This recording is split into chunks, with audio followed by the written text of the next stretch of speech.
Olá, sou Rose Raimundo, coach, formadora de líderes, e o meu assunto com você hoje é feedback. Feedback é uma ferramenta, talvez a ferramenta mais importante de liderança.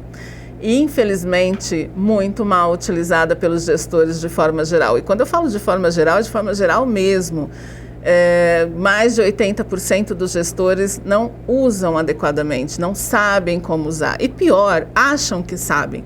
Eu vejo isso muito no meu dia a dia, dentro dos meus processos de coaching junto aos meus clientes, que dizem que conseguem, que fazem, que dão feedback, que fazem o uso adequadamente. Quando vamos entender melhor como isso é feito, como a coisa acontece, qual é a ferramenta, se é que ele usa uma ferramenta, a conclusão geralmente é: ele não sabe fazer feedback, ele não dá feedbacks efetivos. Será que isso acontece com você também? Eu vejo muitas dificuldades que eles têm e que você pode ter também. E eu quero falar um pouquinho sobre essas dificuldades. Primeira coisa, a dificuldade de ser específico, dizer exatamente qual é o comportamento, foco do feedback. Às vezes eu pergunto para o meu cliente: tá bom, mas você deu feedback, você vai dar um feedback, qual é o comportamento? Ah, Rose, o comportamento é tal. Não, desculpa, não é esse comportamento. O que você está falando é outra coisa. Então, a clareza de saber qual é o comportamento. Por exemplo, eu não posso falar de maneira geral para o meu subordinado que chega atrasado: olha, você chega atrasado sempre. Isso não é um feedback específico. Porque ele vai dizer, vai olhar para você e vai falar assim: não, imagina, eu não chego sempre atrasado. Você dá margem para ele justificar. Agora, quando você diz: fulano, esta semana você chegou atrasado segunda, quarta e sexta-feira, 20 minutos de atraso, cada dia desses que eu te citei, você está sendo específico. Não tem como ele justificar, porque isso é um fato. Qual é o impacto que esse comportamento inadequado causou? Muitas vezes o gestor não consegue dizer isso. E o feedback, para que ele serve? Para eu mostrar qual é o resultado que um comportamento está tendo, seja ele positivo, seja ele negativo. Se ele é positivo, eu quero que ele se mantenha, porque o resultado está sendo bom e ele traz boas consequências para ele no futuro.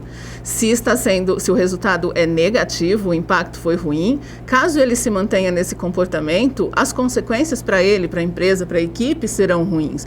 Qual é o comportamento que ele precisa corrigir? Qual a alternativa que ele tem para agir de outra maneira? E principalmente o que ele ganha com isso.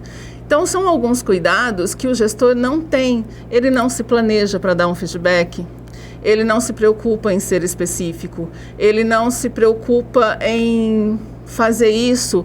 Por exemplo, ele vai dar um feedback corretivo. Nunca eu vou fazer na frente de todo mundo, no meio da equipe. Eu vou fazer individualmente, né? Eu vou planejar esse feedback. Um outro cuidado que o gestor precisa ter: o feedback não é algo que deve acontecer uma vez por ano, só durante a avaliação de desempenho, ou quando ele tem que dar um feedback porque a empresa, o processo que ela tem, a forma como ela é estruturada, pede que ele faça isso. Feedback é contínuo, é ao longo do ano todo. Sempre que ocorrer, ele pode ser pontual. Sempre que ocorra uma situação que exija que seja feito um feedback, ele deve ser feito o mais rápido possível.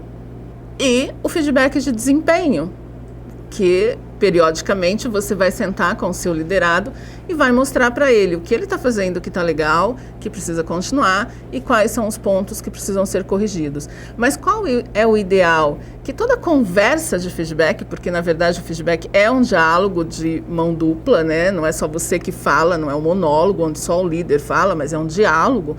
Ele se encerre com o colaborador entendendo e tendo um aprendizado daquela conversa, entendendo o que ele precisa corrigir.